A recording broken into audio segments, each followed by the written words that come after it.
सारा पश्चिमानी चैनल के आपण स्वागत और खुला हृदय कुरुत कुरुत आम चैनल न्यूज कला साहित्य संस्कृति गोटे बुलगुला निरलार फटिंग न्यूज पाइबे।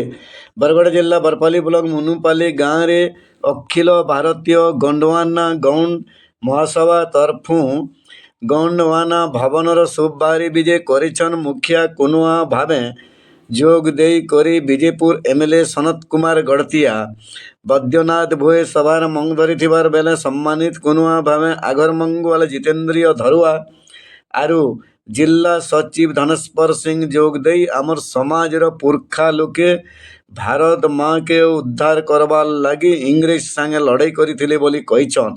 ललिता राय आरु घनश्याम राय को जमीदान देथिबार लगी सम्मानित करा जाइछे।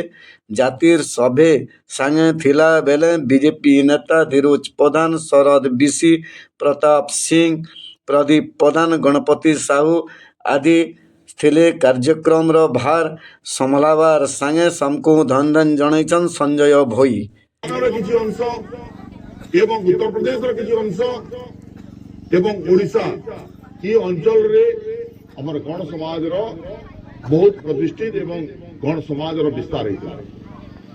अजे नंबर पूर्व कहूले जे प्रकृति रे संस्कार के देखा जीवा बेले गोटे क्षेत्रीय रो काम करसन हमर समाज रे आउ जदियो जदि आपण माने वर्तमान सरकार तरफ आदिवासी हिसाब से ग्रहण कर मुझे तो भावसे आपण माने होजन हमर पूर्व पुरुष आपण माने ई देश ई अंचल रो मुख्य लोक समलाई तरफ पर जाके रखिते समलाई माँ माच के विरोध करुवा दलाल टोटर के मझिरे मझिरे दौथ हमलाई जोहार माँ समलाई।